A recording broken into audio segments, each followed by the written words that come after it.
కానీ ఒకవైపు 'స్వాగ్' లాంటి సినిమా, ఒకవైపు 'సామాజిక వర్గం' సినిమా. ఈ 2 సినిమాలు పక్కపక్క చూసినప్పుడు యాజ్ ఏ యాక్టర్‌గా ఏ సినిమా చూస్తే మీకు గర్వంగా అనిపిస్తుంది?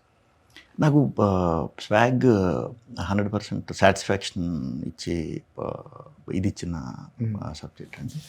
'సామజవర్గంలో' వచ్చేసరికి నాకు ఒక రైట్ టైంలో అలాంటి ఎంటర్‌టైనర్ చేద్దామని ఎప్పటినుంచో ఉంది. కానీ పర్ఫెక్ట్ కథ దొరికినప్పుడే చేద్దామని.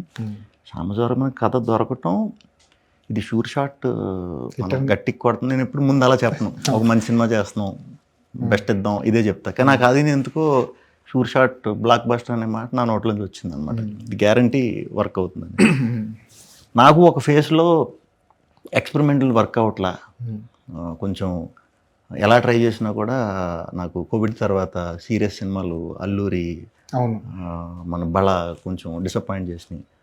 ఆ టైంలో దొరికింది 'సామజ'. దాన్ని ఫుల్ ఫ్లెడ్జ్ పెట్టి చేసాం. ఎక్స్పెక్టెడ్ షూర్ షాట్ వర్కౌట్ అవుతుంది. అంత పెద్ద సక్సెస్ ఇంకా ఊహించిన దానికంటే చాలా ఎక్కువ వచ్చింది. ఒక రకంగా ఒక్కసారే నాకు ఒక చిన్న ఎనర్జీ, ఓకే ఈ ఈ ఈ ఈ కథ చాలు, నేను ఇంకొక 4-5 కథలు చెప్పడానికి నాకు ఇది నిలబెట్టింది అనేది రెండు ఈక్వలే. బట్ దీంట్లో పర్సనల్గా పర్ఫార్మెన్స్ చేయడానికి సాటిస్ఫాక్షన్ దొరికింది. దీంట్లో నాతో పాటు ఆ సినిమాలో చాలామంది ఈక్వల్గా పంచుకుంటారు. నేను ఒక్కడే మొయ్యక్కల్లా. యాక్చువల్లీ కథే సగం మోసేసింది. సో దాంట్లో నాది కాంట్రిబ్యూషనే. బట్ అది యంగ్ టీం, అది మంచి టీం.